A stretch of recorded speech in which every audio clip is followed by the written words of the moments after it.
Alright, so we're going to continue on here. It's very easy to forget which box you're in. That's why I made this entire chart. So let's look at the scale. 6, 7, root, 2, 3, 4. Okay, we got the 7, we got the 3, 4, 5, we got the 5. We can't play this, so we're going to take the long scale and the G6, 7 root long box. 5, 6, 7. Okay, well that goes out of the short box. Here's the short box, chord pentatonic. 5, 6, 7. We're looking at the scale now on our fretboard. We always have our fretboard, right? So it's 6, 7 root, 2, 3, 4, 5, 6, 7. Okay, that's the 7 that's over here. Then we're going to go root 2. Okay, that's where we get our 2 there. That's where the 2 comes in.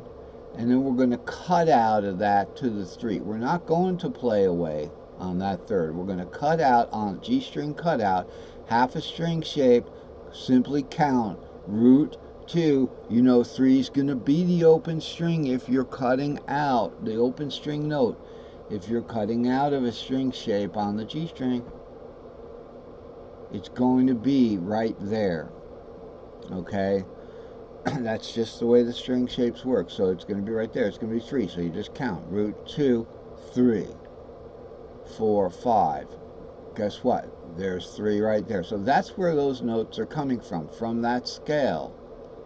Okay, that's an important point I wanted to make with this chart. But that was like almost like the very last thing that I added in was obviously the modal long string shapes.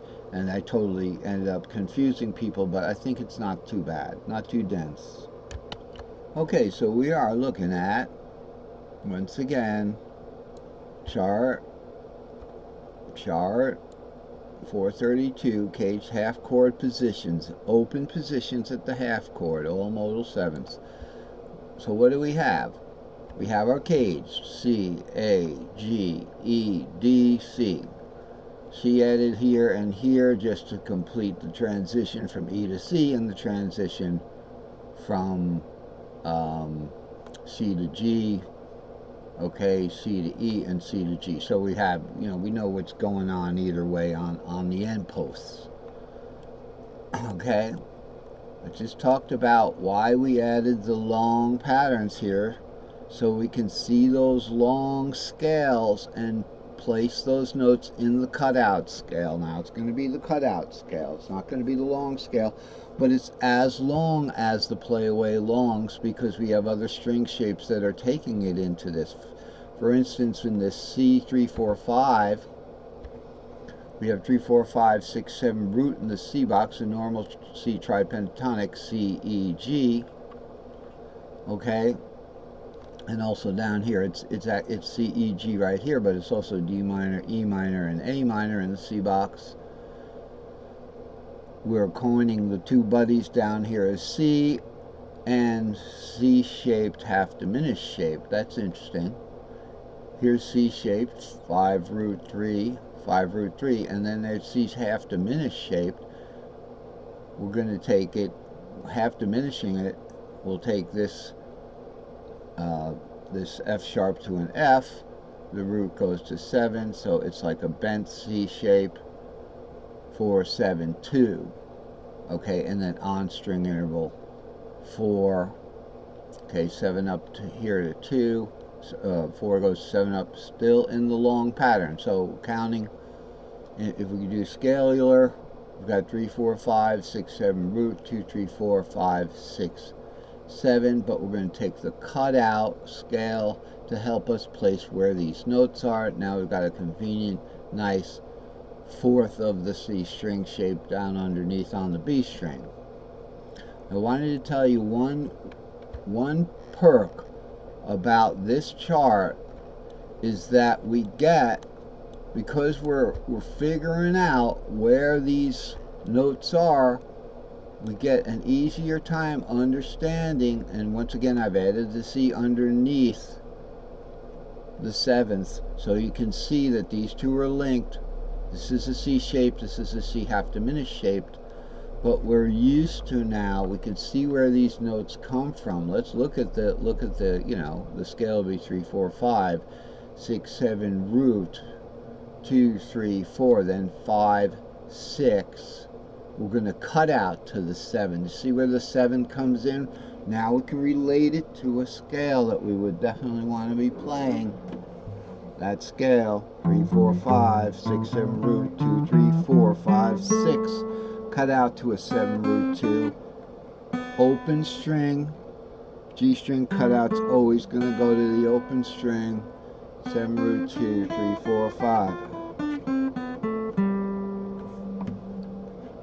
Okay, this is the perk is it's going to help us with this, understand where these notes are.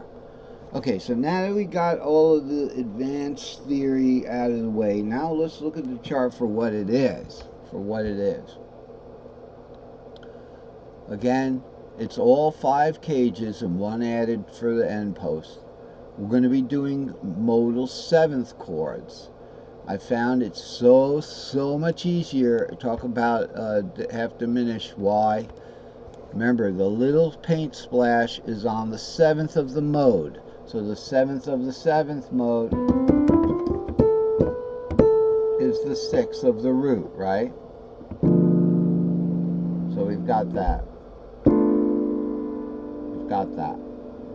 I don't know if the wife is home. I heard a door. So it's going on noon. So what we've got here now is we're going to be having less trouble with the half diminished. It's a perfect example. Okay, so let's continue. We're going to try to finish this segment at least. My wife's home, so you know, got to get to doing things. The 7th of the 7th is the 6th, and this is a wonderful perk for this chart because let's face it, you're not going to play a half diminished would be like,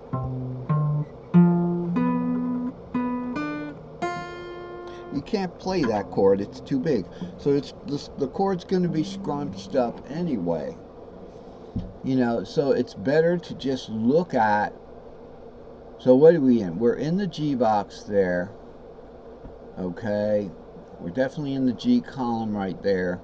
We've got the 6. We're going to have to play that 6, and you're going to get used to using the open strings, occasionally going out to the 3rd fret of the capo or the fret nut. Mostly all the action's going to be right here and here. So we're not talking about bigger cages right now. We're talking about half position chords. And in the case of half diminished, I don't know, there certainly are jumbled up chords. You know, they're quarter position chords or whatever. You know, they're really so this chart helps with that. For instance, playing this chord right here, it would be capo on the 6th, and my guitar would be like up here, capo on the 6th right there. And then we could do our scale 6, 7 root 2, 3, 4, 5, 6. Okay, like that. So there's where that 6 comes from. Above it's the 2nd. There's a 4th, and there's a 7th. So what are we really looking at here? This is a difficult one. You want to hit your two chords there, your 2 strings there, and then make your little reverse D shape there. And that's it. And it's going to resolve to what? Probably to a G shape. To a G shape. Like that. Or to other shapes. It'll resolve to other shapes too. You know, what we're playing simply is the 6th, the 2nd, the 4th, and the 7th. It could resolve nicely to the 6th or to the 3rd. Okay? So that's